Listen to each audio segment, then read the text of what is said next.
Hi guys, உங்க எல்லோருக்கும் வணக்கம். நம்முடைய வாழ்க்கையில சின்ன சின்ன ஆசைகள் நிறைவேறும் போது அதிலிருந்து கிடைக்கக்கூடிய மகிழ்ச்சிக்கு அளவே இல்லை. அப்படி ஒரு சின்ன ஆசையை நானும் என் மனைவியும் சேர்ந்து சிட்டுக்குருவி சேர்த்து வைக்கிற மாதிரி பணத்தை கொஞ்சம் கொஞ்சமா சேர்த்து கடந்த வருஷம் 2 வீலர் ஒன்று வாங்கி அதுக்கு மகிழ்ச்சின்னு பேர் வச்சோம். இது வரைக்கும் 15 வருஷமா போக்குவரத்து வசதியே இல்லாத ஊர்ல இருந்து தினமும் வெளியில போய் கஷ்டப்பட்டு படிச்சு வளர்ந்த எங்க பொண்ணுக்கு அந்த வண்டியை அன்பளிப்பா கொடுத்துட்டோம். அந்த வண்டிக்கு பிறந்தநாள் கொண்டாடும் வகையில 3/1/2025 ஒரு மரம் நடவு செய்ய சரியான அளவுல குழி எடுக்கும் போது 1.5 அடி ஆழத்துக்கு மேல குழி எடுக்க முடியல.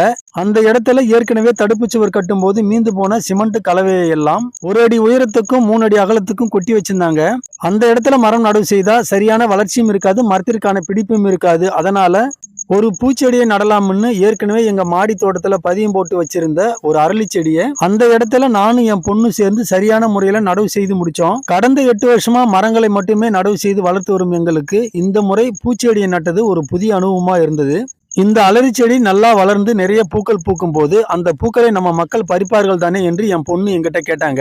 அந்த நேரத்துல என் பொண்ணு கிட்ட பறிக்கத்தான் போகிறார்கள் என்று பூக்களுக்கும் தெரியும், ஒரு நாள் உதிரத்தான் போகிறோம் என்று இலைகளுக்கும் தெரியும். இருந்தாலும் அதன் வேலைகளை அது செய்து கொண்டுதான் இருக்கின்றன. அதுபோல நம்ம வேலையை நாம சரியா செய்து கொண்டே இருப்போம் என்று சொல்லிக்கிட்டே எங்களுடைய மகிழ்ச்சி பிறந்த நாளுக்கு ஒரு பூச்செடியை வைத்த மனநிறைவோடு வீட்டுக்கு வந்துட்டோம். மீண்டும் அடுத்த பதிவுல சந்திக்கலாம். தேங்க்யூ.